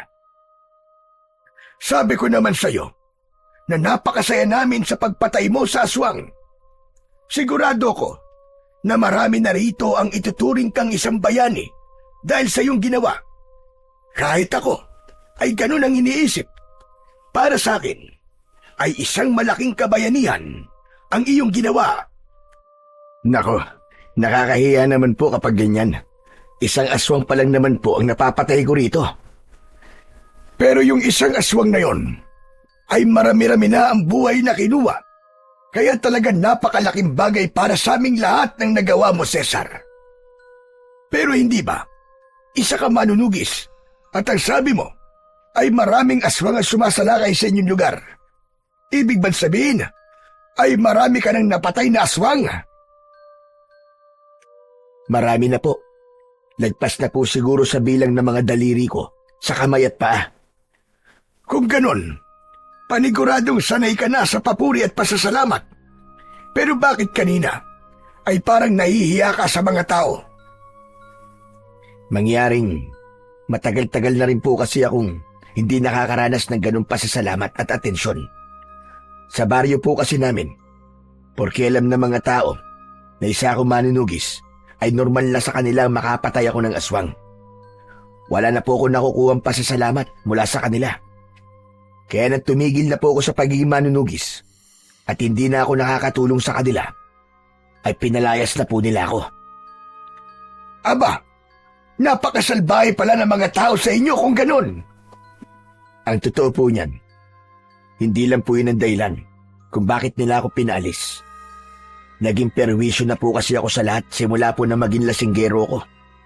Kapag lasing po kasi ako, ay naghahamon po ako ng away. At may mga tao rin po akong hinahabol habang may dala po akong karit. Natakot na po mga tao sa akin at nagkasundo sila roon na paalisin na ako para wala na pong gulo. Umalis na lang po ako. Sandaling natahimik si Lolo Ruben na parang pinag-iisipan nito ang susunod nitong sasabihin. Hindi ko na tuloy alam ang sasabihin ko. Pero hindi ko rin masisisi ang mga tao sa baryo nyo kung pinaalis ka nila. Lalo na kung nagiging banta ka na sa buhay nila. Kaya nga po nang makapag-isip-isip ako kagabi, ay naintindihan ko na sila. Kasalanan ko rin talaga, kaya ako napalaya sa baryo namin. Pero hindi bale. Sa ngayon naman, ay may bago ka ng tahanan. Gaya ng akin sinabi, maaari ka manatili sa aking bahay kahit kailan mo gusto. Sana lang ay iwasan mo na muna ang alak at baka dito ka naman maghamon ng away. Mapapalayas ka rin dito kapag ginawa mo yan. Huwag po kayo mag-alala, Lolo Ruben. Dahil naisip ko na magsimula ng panibagong buhay dito sa lugar nyo. Aalisin ko na po ang pagiging lasinggero ko at pipilitin ko na pong magbago. Mabuti naman kung ganon. Maganda yang may kagustuhan kang magbago. Pero samahan mo na rin ang kilos. O sige na, mamaya na ulit tayo mag-usap at tapusin na natin ang ating pag-aalmusal.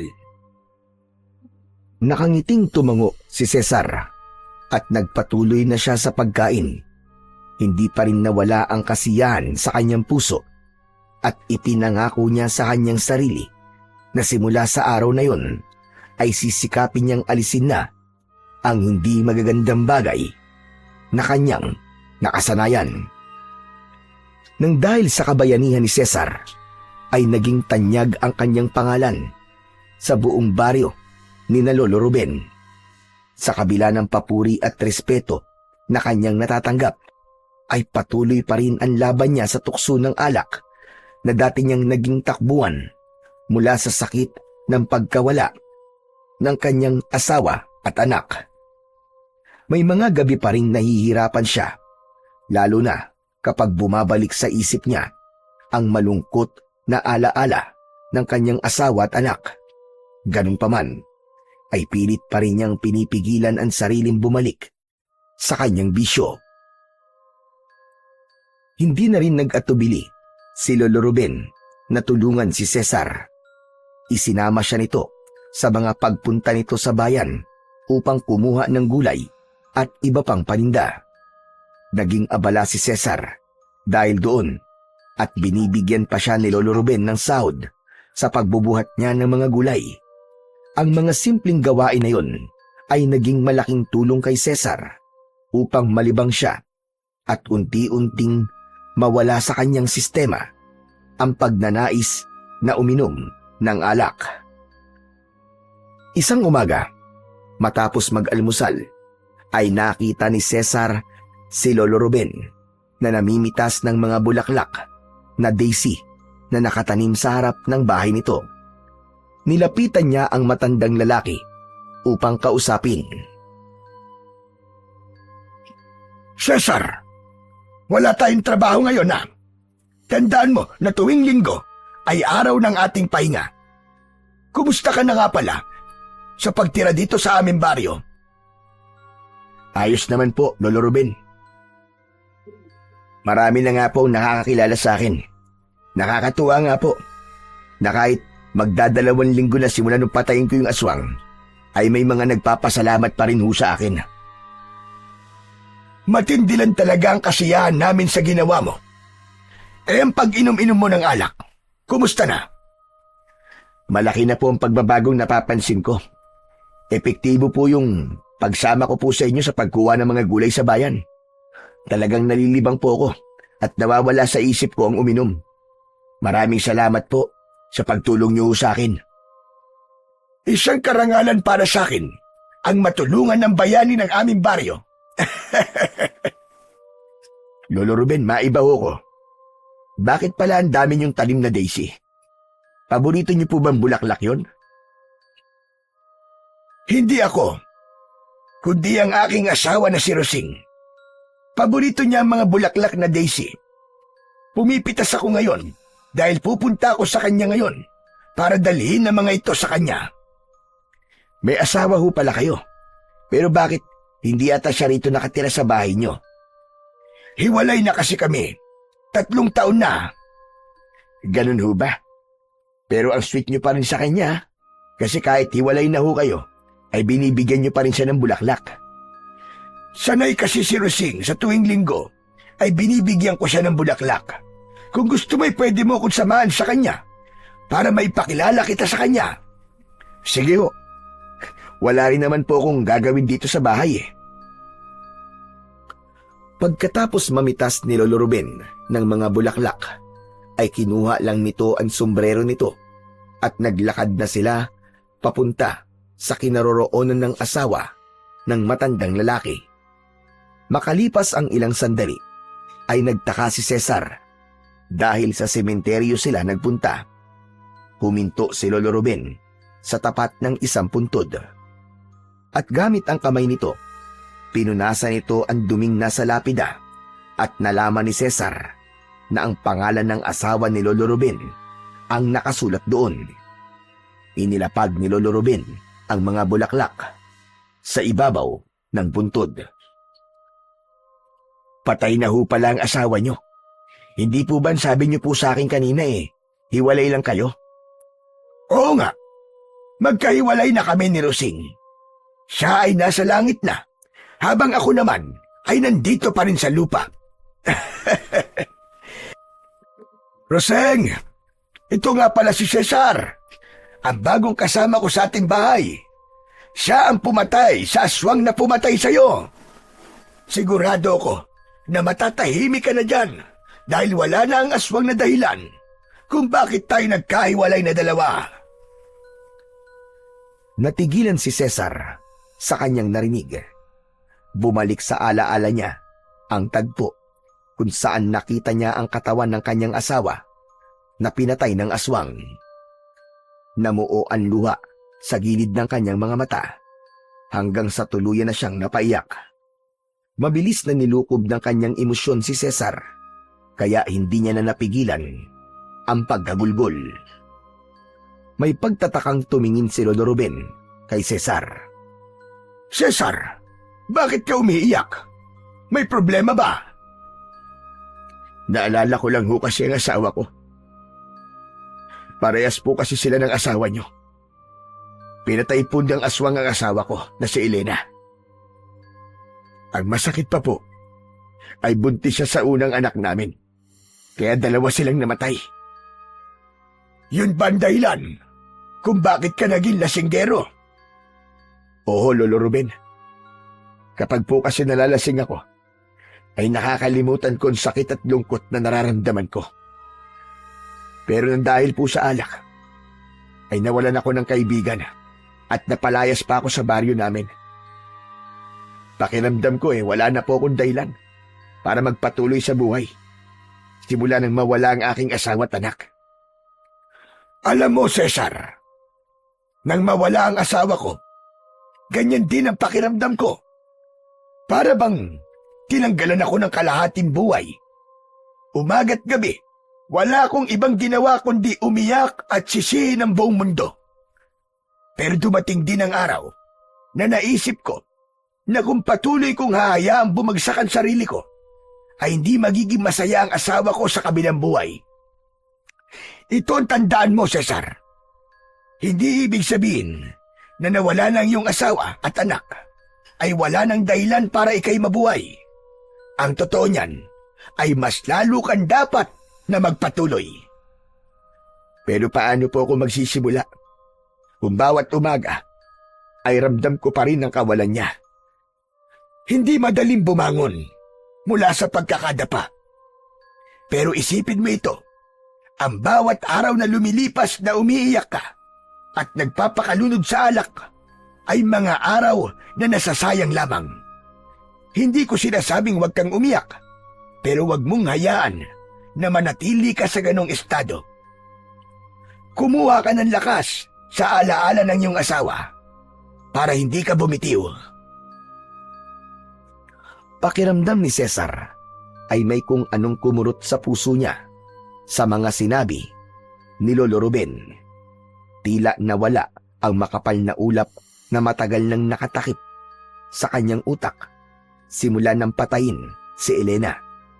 Unti-unting nagkaroon ng liwanag sa kanyang pag-iisip ng sandaling yon. Si Cesar. Napakaganda po ng mga sinabi niyo, Lolo Ruben. Tatandaan ko po mga yan at gagawin ko kayong inspirasyon sa buhay ko.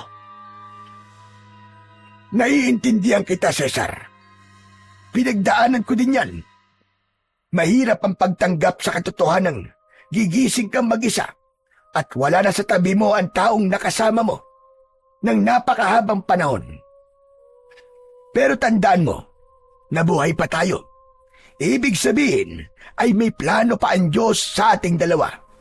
Kahit matanda na ako at alam ko na bilang na ang natitirang araw ko rito sa mundo, ay naniniwala pa rin ako na may magaganda pang bagay na inilaan ng Diyos para sa akin. Unti-unting sumilay ang ngiti sa labi ni Cesar. Pinunasan niya ang kanyang mga luha. Gumaan ng gusto ang kanyang dinadala at nang sandaling yun ay labis siyang nagpasalamat sa Diyos dahil nakilala niya si Lolo Ruben. Ang matandang lalaki lang pala ang magiging daan upang maliwanagan siya sa dahilan ng pagkamatay ng kanyang mahal na asawa. Simula noon ay unti-unti nang natanggap ni Cesar ang pagpanaw ni Elena. Nasasaktan pa rin siya pero alam niya na mas magiging masaya si Elena at ang kanyang anak kung ipagpapatuloy niya ang kanyang buhay. Patuloy siyang sumama kay Lolo Ruben sa pagkuha ng gulay sa bayan. Tuluyan na rin niyang naalis ang pag-inom ng alak na isang bagay na ikinatuwa ni Lolo Ruben. Isang gabi, habang mahimbing na natutulog si Cesar, ay isang panaginip ang dumalaw sa kanya. Sa kanyang panaginip ay nakita niyang sinasalakay ng mga aswang ang kanilang baryo. Maraming tao ang umiiyak at takot na takot. Kitang-kita niya kung paano walang awang pinapatay ng mga aswang ang mga tao. Nakatayo lang siya sa gitna at kahit anong pilit niya ay hindi niya magawang makaalis sa kanyang kinatatayuan. Pagsapit ng umaga, laman ng isip ni Cesar ang panaginip na yon. Kaya habang nag-aalmusal sila ni Lolo Ruben, ay nakatulala siya at tila ba wala sa kanyang sarili. Sandali lang, Cesar. Ayos ka lang ba? Kanina ko pa napapansin na parang wala kang ganang kumain. Hindi mo ba gusto ang kamote? Nagsasawa ka na ba riyan? Dahil yan ang madalas nating almusal. Hindi ho, Lolo Ruben. Ang totoo, paborito ko po ang kamote. Kaya kahit ito po ang almusal natin araw-araw, ay wala po kayong maririnig na pagrereklamo sa akin. Abay kung ganon, ano ang dahilan ng pagkakatulala mo? Ang totoo ho niyan, Lolo Ruben, nanaginip po kasi ako kagabi. Hindi po magandang panaginip yun. Biruin nyo inaatake raw po ng mga aswang ang baryo namin kung saan ho ako nanggaling. Ang dami pong pinatay ng mga aswang. Tapos, nasa gitna lang po ko at wala akong magawa para ipagtanggol ang mga tao sa aming baryo. Para bang natulala ako at naging isang estatwa. Aba, nakakatakot nga kung mananaginip ka ng ganyan. Sa tingin ko po, Lolo Ruben, ay isang pahiwatig ko ang panaginip na yon. Umalis po kasi ako sa aming baryo nang may aswang pa rin sumasalakay doon at na may merwisyo sa mga tao. Nangangamba po ako na dahil wala na ako ron, ay mas lalong tumindi ang pag-atake ron ng mga aswang sa aking mga kababaryo. Kung ganon, ano ang desisyon mo? Babalik ka ba sa baryo nyo? Hindi ko pa ho alam eh. Ang totoo ho naguguluhan pa rin ako hanggang ngayon. Pinalayas na po kasi nila ako ron. Kaya para sa akin, ay wala na po akong responsibilidad sa kanila. Isa pa, hindi naman marunong magpasalamat ang mga tao ron. Hindi po kagaya rito sa baryo nyo. Isang aswang lang po ang pinatay ko, pero abot langit na ang pasasalamat ng mga tao sa akin. Pero sa baryo kung saan ako nanggaling, halos gabi-gabi ko po sinusiguro ang kaligtasan ng lahat. Pero wala man lang ako nakukuha ang pasasalamat mula sa kanila. Ang pagtulong ay hindi laging para marinig ang salitang salamat. Minsan, ang pagtulong ay para ipaalala sa sarili mo na kaya mo pang maging mabuti kahit ang mundo ay hindi palaging mabuti sa'yo. Pero paano kung parang wala namang halaga ang ginagawa ko? Ang tunay na halaga ng pagtulong ay hindi nasusukat sa kung gaano ka pinasasalamatan, kundi sa kung paano mo napapanatili ang kabutihan sa puso mo. Tandaan mo itong sasabihin ko, Cesar. Ang kabutihan na ibinabahagi mo, kahit walang nakakakita o kumikilala, ay nagiging binhi. Isang binhi na pagdating ng tamang panahon, ay aanihin mo. Isa pa, hindi mo ba naisip na baka ito na ang pagkakataon mo para muling patunayan sa baryo nyo na nagbago ka na?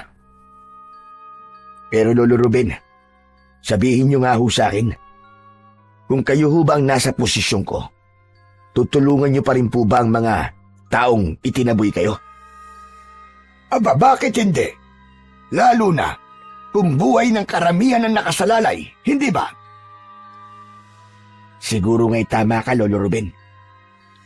Kailangan ko pong bumalik sa aming baryo upang muling tulungan ang mga tao roon mula sa mga aswang na sumasalakay.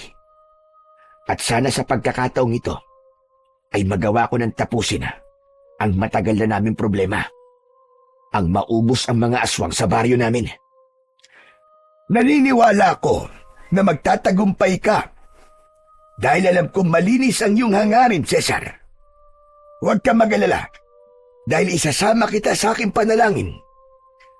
O paano? Kailan mo pala gustong bumalik sa inyong baryo? Sa lalong madaling panahon ho, Lolo Ruben.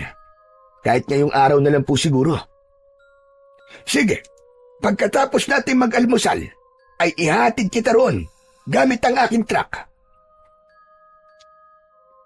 Labis na nagpasalamat si Cesar kay Lolo Ruben. Binilisan niya na ang pagkain.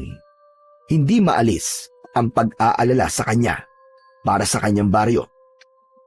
Alam niya na hindi niya magagawang makatulog hanggat hindi siya nakakasiguro na ligtas ang mga tao sa baryong kanyang pinanggalingan. Matapos nga mag-almusal, ay naghanda na si Cesar sa pagbabalik niya sa kanilang baryo. Konting damit lamang ang kanyang dinala at hindi niya kinalimutan ang kanyang karit.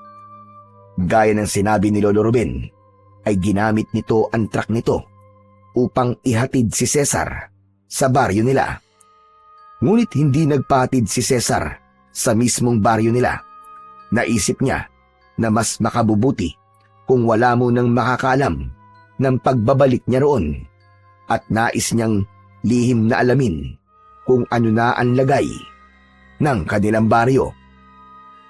Inihinto ni Lolo Ruben ang truck sa unahan ng makipot na daan, papasok sa baryo ni na Cesar. Ano, Cesar? Sigurado ka bang dito na lang kita ihatid? Baka gusto mong ihatid na kita hanggang doon sa inyo. Hindi na ho, Lolo Ruben.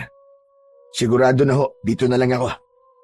Panigurado kasi, na kung doon niyo ako ihatid sa mismong baryo namin, ay may mga taong makakakita kagad sa akin. Hindi ko po kasi alam kung ano magiging reaksyon nila kapag nakita nila ako. Baka mamaya niyan hindi pa nila ako tanggap at palayasin ulit nila ako. Sa bagay, may punto nga mga sinabi mong yan. Kung ganon, ay mag-iingat ka, Cesar. Umaasa ako na babalik ka sa bahay. Dala ang isang magandang balita. Wala akong ibang hangad kung hindi ang iyong tagumpay at kaligtasan. Pagpalain ka nawa ng ating Panginoon. Maraming salamat po, Lolo Ruben.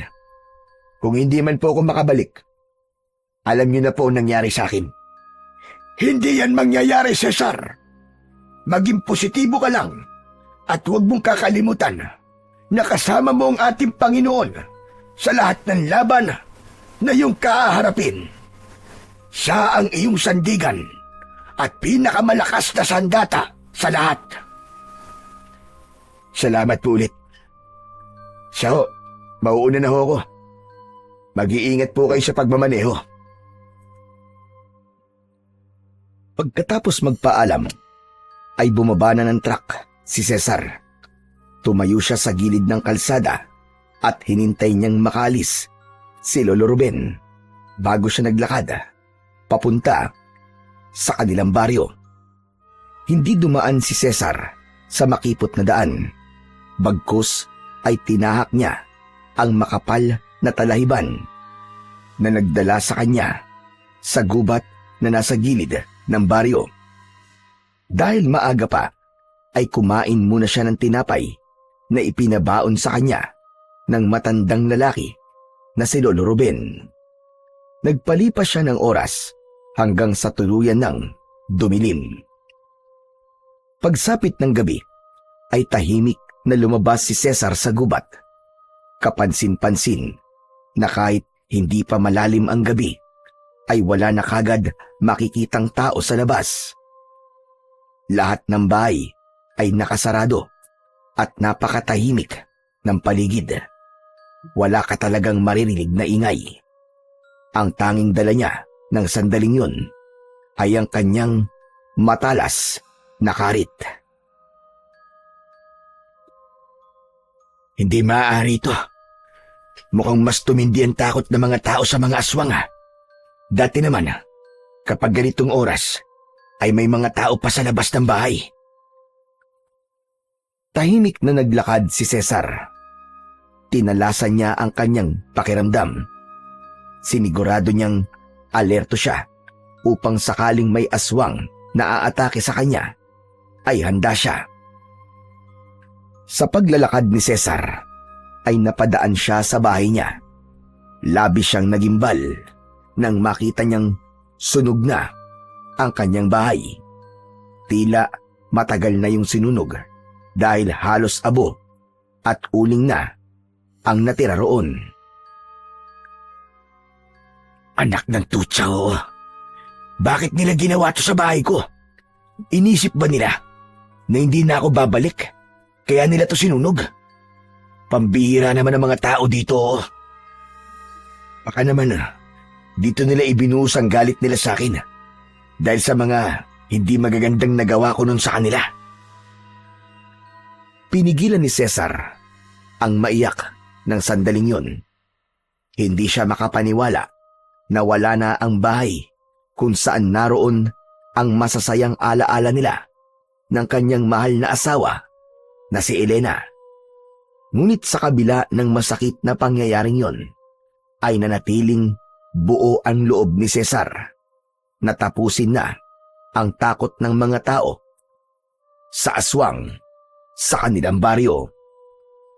Mabigat ang mga hakbang na naglalakad siya palayo sa kanyang bahay. Naisipan ni Cesar na magtungo muna sa bahay ni Ernesto. Si Ernesto ang unang pumasok sa isip niya nang nag-isip siya sa kung sino ang pwede niyang mapagtanungan kung ano na ang lagay ng kanilang baryo. Alam niya na kahit hindi naging maganda ang huli nilang pag-uusap, ay tutulungan pa rin siya nito Lalo na kung malalaman nito na naroon na siya para muling labanan ang mga aswang na namemerwisyo sa kanila. Ngunit nang malapit na si Cesar sa bahay ng dating kaibigan na si Ernesto, ay napahinto siya dahil nakita niya si Ernesto na nagmamadaling lumabas ng bahay nito. Teka lang, saan kaya siya pupunta? Hindi ba siya natatakot na lumabas ng ganitong oras? Nagkaroon ng kagustuhan si Cesar na malaman kung saan pupunta ang dati niyang kaibigan. Tahimik niyang sinundan si Ernesto. Siniguro niya na hindi siya nito mararamdaman. Hanggang sa pumasok si Ernesto sa bahay ng kanilang kapitan na si Kapitan Andoy. Lumapit si Cesar sa bahay ng kanilang kapitan. Pumuesto siya sa bahagyang nakabukas na bintana upang malinaw niyang marinig kung ano ang pag-uusapan ng dalawa. May importanteng bagay ka raw na sasabihin sa akin, Andoy. Meron. May isang mangangaso ang nakakita raw kay Cesar sa gubat kaninang hapon. Ano ka mo? Ibig sabihin, ay bumalik pa rito ang hayop na yon? Hindi maaari. Kailangan niyong hanapin si Cesar. At gusto ko ay maiharap niyo siya sa akin sa lalong madaling panahon. Nagkakaintindihan ba tayo? Oo, Ernesto. Uutusan ko kagad ang mga tanod para hanapin si Cesar. Huwag ka mag-alala. Labis na nagtaka si Cesar sa kanyang narinig kung bakit tila takot na takot si Kapitan Andoy kay Ernesto, kaya patuloy siyang nakinig sa pag-uusap ng dalawa. Ano kayang dahilan kung bakit nandito muli si Cesar? Sa tingin mo ba, ay alam na niyang palabas ko lang ang lahat na nais ng mga tao rito na lumaya siya? Sinabi mo ba sa kanya katotohanan? Ha, Kapitan? Hindi ko gagawin yun. Paano ko yung gagawin? Kahit anino niya, ay hindi ko pa nakikita simula nang makita siya ng mga mangangaso sa gubat. Pero sa bagay, maganda nga nagbalik siya rito. Gusto kong malaman niya mismo sa akin kung paano ko siyang tinraidor. Sasabihin ko sa kanya na gawa-gawa ko lang na nagbutuhan kayo para palayasin siya. Dahil ang totoo, nagsinungaling ako sa kanya para mawala na siya rito sa baryong ito. Para wala nang makikipaglaban sa mga aswang at magawa ko na ang matagal ko nang gustong gawin. Ang sakupin ng baryong ito at tuluyan na itong pamahayan ng mga aswang na kagaya ko. At pagkatapos nun, kapag alam na niya ang lahat, ay saka ko siya papatayin. Ako mismo ang papatay sa kanya. Nang hilakbot si Cesar sa sinabi na yun ng dati niyang kaibigan na si Ernesto, pakiramdam niya ay sasabog ang kanyang ulo ng mga sandaling yun nang malaman niya na si Ernesto pala ay isang aswang at traidor. Para kay Cesar ay sapat na ang kanyang mga narinig. Umalis na siya roon at isang plano kagad ang nabuo niya sa kanyang utak habang papunta siya sa bahay ni Ernesto. Pinasok ni Cesar ang bahay ni Ernesto. Kinuha niya ang isang upuan at ipinwesto niya yon sa harap ng pinto. Umupo siya roon habang hawak ang kanyang matalas na karit. Makalipas ang ilang minuto na paghihintay, ay nakarinig siya ng naglalakad sa labas. Alam niya na parating na si Ernesto. Bumukas ang pinto at labis na nagulat si Ernesto nang makita nito si Cesar sa loob mismo ng bahay nito. Cesar? Cesar, ikaw ba talaga yan? Aba, kailan ka pa nakabalik? Alam mo bang araw-araw kong ipinagdarasal na sana ay bumalik ka na rito? Sobra akong nag-aalala sa'yo, kaibigan. nung umalis ka rito. Kasi alam kong wala kang pupuntahan. Awang-awa talaga ako sa'yo noon. Kumusta ka, Cesar? Pwede ba? Tigil-tigilan mo ng pagpapanggap mo. Dahil nasusuka ako sa pagkatao mong hinayupak ka. O mas tama palang sabihin na pagkaswang mo. Teka. Ano ba sinasabi mo? Hindi kita maintindihan, Cesar. Diablong buwang ka. Narinig ko ang lahat ng pinag-usapan niyo ni Kapitan Andoy kanina. Alam ko na isa kang aswang, Ernesto. Hindi lang ako nilinlang mo, kundi ang lahat ng tao sa baryong ito. Napaka-demonyo mong hayop ka.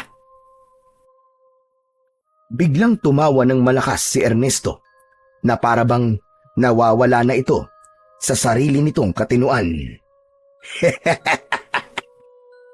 Kung ganon, bukayo na pala ako. Wala na pala akong maililihim sa'yo. Tama ka. Isa nga akong aswang. At hindi lang ako isang ordinaryong aswang, gaya ng mga pinatay mo nung una. Dahil ako ang pinuno nila. At kaya ako narito ay upang angkinin ang baryong ito. Ang totoo, napatay mo na ang lahat ng mga alagad ko, Cesar. Napakahusay mo talagang manunugis. Kaya ako na lang ang natitira sa aming lipi. Pero may plano ko.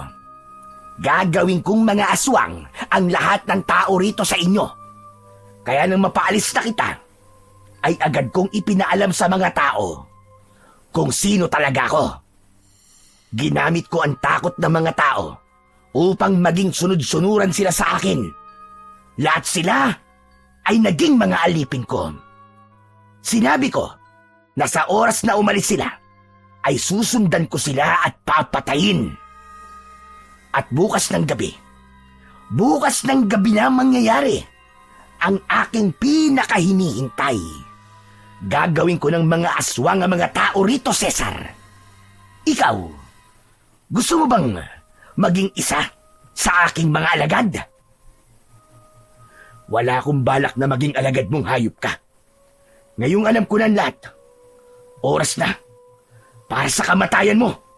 Sandali. Masyado ka namang hati. Sigurado ka bang alam mo na ang lahat? May kailangan ka pang malaman. Alam mo bang ako ang aswang na pumatay sa pinakamamahal mong asawa, Cesar? Sinadya kong lasingin ka ng gabing yon para magawa ko ang plano ko. At nagtagumpay naman ako. Patay ang asawa mo kasama ang sanggol sa tiyan niya. Nilukob ng labis na puot si Cesar sa kanyang mga nalaman. Napatayo siya habang nanlilisik ang mga mata. Humigpit ang pagkakahawak niya sa karit. Pakiramdam niya ay sasabog na ang kanyang dibdib dahil sa labis na galit sa kanyang kaharap. Hayop ka. Napaka-demonyo mo.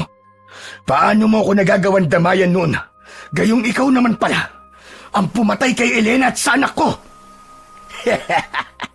Dahil mahusay ako magpanggap eh. Hay, kawawang Cesar. Bigla ko tuloy naalala kung gaano kasarap ang laman ng iyong anak. Walang hiya ka. Buhay ang kinuha mo sa akin. Kaya buhay mo rin ang hihingin kong kapalit. Malakas na sumigaw si Cesar. Sumugod siya kay Ernesto, pero mabilis itong nakaiwas at nakalayo sa kanya. Sa isang kisap mata ay ipinakita ni Ernesto ang totoo nitong anyo. Isa na itong mabangis na aswang. Tumalon ng aswang na si Ernesto papunta kay Cesar. Nakaumang ang matutulis nitong mga kuko na animo ay mga patalim. Isinangga ni Cesar ang kanyang mga braso. Impit siyang napasigaw nang bumaon ang mga kuko ni Ernesto sa kanyang laman. Mabilis na lumayo si Ernesto. Mahina ka, Cesar. Paano mo ko matatalo kung sugatan ka na sa simula pa lamang? Huwag mo kong minamaliit, Diablong buwang ka. Alam mo kung anong kaya kong gawin. At kung mapapatay mo man ako ngayong gabi, sisiguraduhin kong isasama kita sa aking hukay. Muling sumugod si Cesar kay Ernesto. Mas binilisan niya ang kanyang paggalaw, ngunit kahit na anong gawin niya, ay madali lang na naiiwasan ni Ernesto ang lahat ng kanyang pag-atake. Hanggang sa sinunggaban siya ng aswang, kinalmot nito ang kanyang dibdib. Napaatras si Cesar. Walang kahirap-hirap siyang binuhat ni Ernesto at ibinalibag ng malakas sa lupa. Sinubukan tumayo kagad ni Cesar, pero labis ang pananakit ng buo niyang katawan. Naisip niya na baka sa gabing yun na matatapos ang kanyang buhay. Pero bigla niyang naalala ang muka ng kanyang asawa. Dahil doon ay tila sinapian siya ng kung anong tapang at lakas, kaya nagawa niyang makatayo. Aba, malakas ka, ha? Hindi ka pa rin ba susuko? Wala kang laban sa akin, Cesar. Huwag mo kong itulad sa aking mga alagad na mahihinang nilalang. Sa tingin mo ba? Matapos kong malaman na ikaw ang pumatay sa aking mag-ina, ay pipiliin ko sumuko. Ang laban na to ay para sa kanilang dalawa. Papatayin kita upang maibigay ko sa kanila ang hustisyang nararapat para sa kanila. Muling umatake si Ernesto, pero nang sandaling yun ay matindi na ang determinasyon ni Cesar na patayin ang kanyang kalaban. Iniwasan niya si Ernesto. Yumuko siya at itinarak niya ang karit sa sikmura ng aswang. Hinila niya pataas ang karit at naglandas ang talim nun hanggang sa leeg ni Ernesto. Paghugot ni Cesar ng karit ay patihayang bumagsak ang aswang habang nakalabas ang mga lamang loob nito. Nilapitan ni Cesar ang wala ng buhay na katawan ni Ernesto. Unti-unting bumalik sa pagiging tao ang anyo nito. Puno ng pagkasuklam niya na tinignan nito. Diablong buwang ka! Tapos na ang kasamaan mo, Ernesto. Ngayon, susunugin na ang kaluluwa mo sa impyerno kung meron ka mang kaluluwa. Hindi lang to para sa aking mag-ina, kundi para rin sa mga inosenteng buhay na kinuha mo at ng mga alagad mo. Pero alam kong hindi pa rito natatapos ang lahat. Isa ka lang sa marami. Kung may kapareho ka pa, darating ako at isa-isa ko kayong papatayin. Didikdikin ng pinong-pino at susunugin hanggang sa sumama ang abo nyo sa hangin. Matapos yun, ay naglakad na si Cesar palayo sa bangkay ni Ernesto. Hinayaan lang niya yon upang makita yon ng mga tao sa susunod na araw. Walang nakasaksi sa kabayanihan na ginawa ni Cesar sa gabing yon at wala na siyang pakialam kahit wala na siyang marinig na pasasalamat dahil sapat na para sa kanya na nawakasan niya na ang punot dulo ng takot ng mga tao sa kanilang baryo. Matapos ang lahat, ay pinili ni Cesar na manirahan sa baryo ni Lolo Ruben. Doon ay natagpuan niya ang katahimikan na matagal na niyang hinahanap. Paminsan-minsan ay bumabalik siya sa kanyang dating baryo upang bisitahin ang puntod ng kanyang asawa. At dahil doon, ay nalaman niyang wala ng aswang ang umaatake roon at namemerwisyo. Sa puso at isipan ni Cesar ay nanatili ang lungkot at alaala sa pagkawala ng kanyang asawa at anak. Ngunit natutunan niyang may saysay pa ring magpatuloy sa buhay. Ang mga sugat ng nakaraan ay hindi nawala, pero nagamit niya iyon bilang lakas upang muling tumayo at magpatuloy. Nangako siya sa kanyang sarili na mananatili siyang manunugis hanggang sa kanyang huling hininga upang supilin ang kasamaan na pilit lumalaban sa kabutihan.